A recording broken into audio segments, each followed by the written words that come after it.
Franklin, the Firefly, the Glow Within. Written and illustrated by Thomas J. Penisten. One rainy, dark day, atop an oak prairie, a firefly was born. His first thoughts were scary. Where am I? Who am I? And what is this strange place? And who is this bug staring into my face? I'm your mom, little one. No need to worry. So much to explain. Don't be in a hurry. Franklin's your name, she said to her son. Franklin the Firefly, your life has begun. Franklin's dad took his son and lifted him up high. As the rain hit his forehead, Franklin started to cry. Son, said his dad, let the rain hit your face. It tells you you're alive and to live life with grace.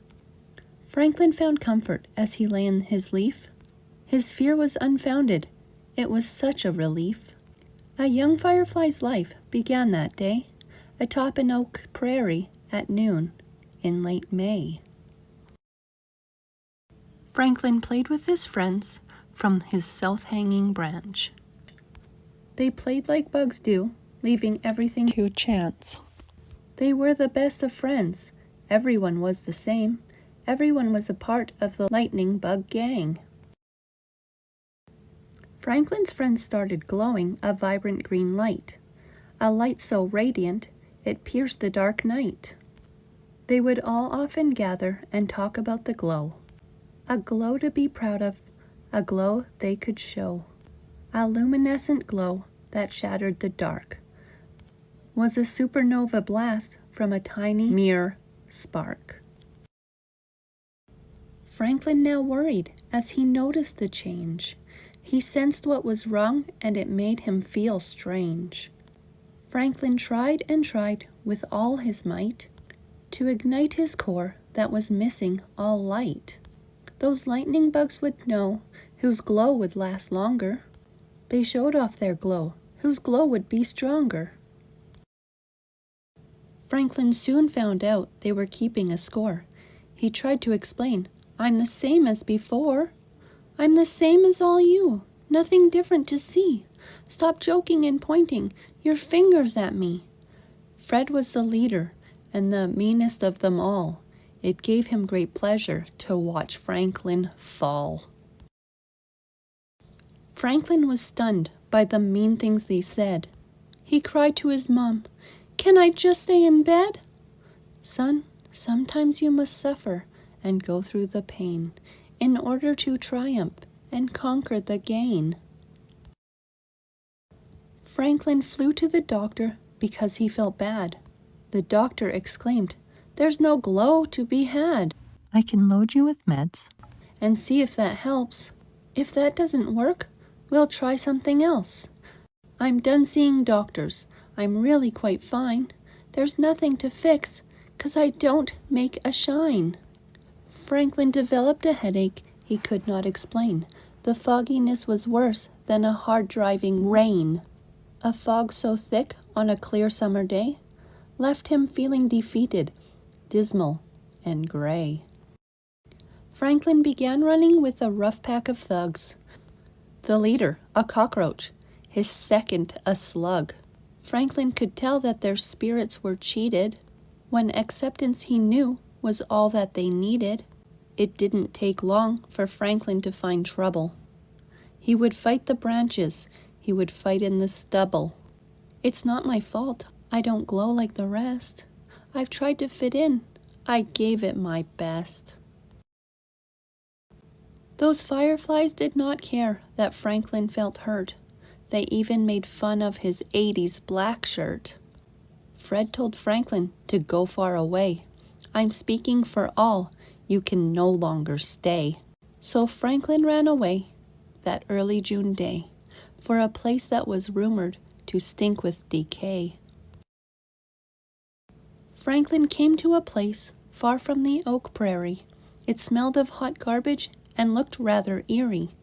The place was all littered and tattered and stunk. It looked like the back of a large city dump. There came a rough noise near a petrified turd. A voice called out, but the words were all slurred. Welcome, young fellow. You look like you're lost. If you've run from your home, you must know the cost.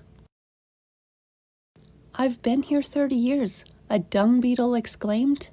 Nothing new for you here, just more of the same. My life is the same as it was years ago, except for my gut, nothing new here to show. I wasted my years running far from my past, waking each day thinking this will not last.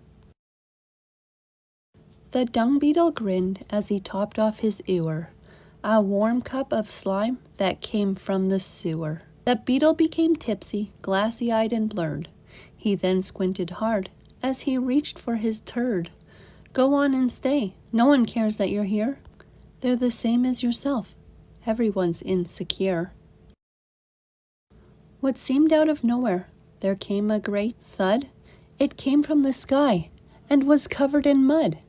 It hit the ground hard as it winced there in pain. Franklin's old friend, the slug, had arrived just the same.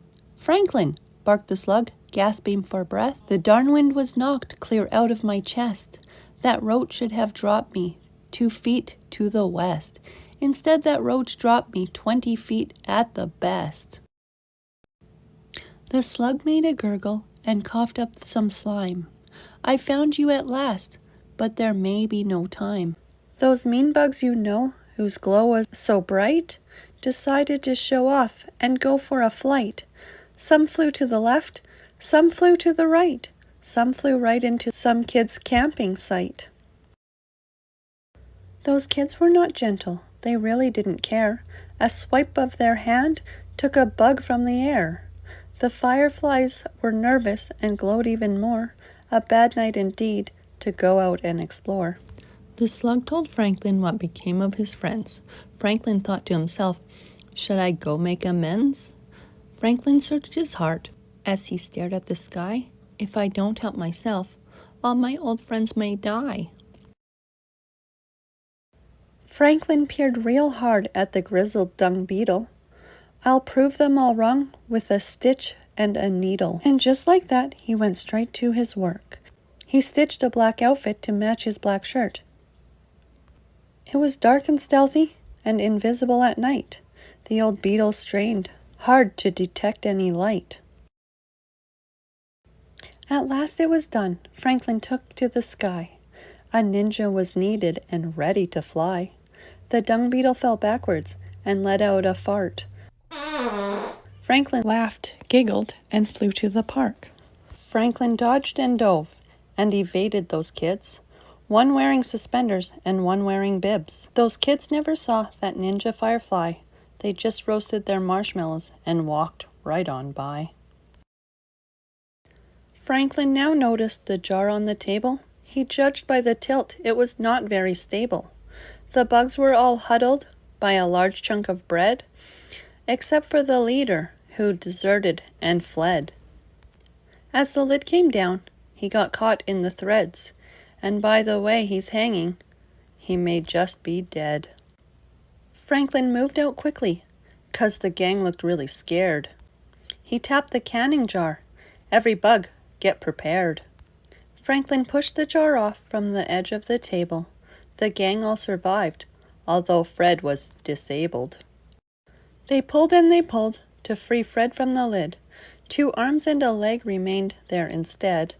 Fred was quite thankful that his life had been spared. It made him feel grateful. The gang truly cared. Franklin was a hero to the ones that he saved. They threw him a party because he was brave. They said, this is for the stealthy ninja firefly. If it wasn't for him, there would be no July. A feeling of joy so wonderful and deep washed over his mind. Franklin started to weep. A glow that started deep down in his soul overwhelmed him with love. Franklin finally felt whole.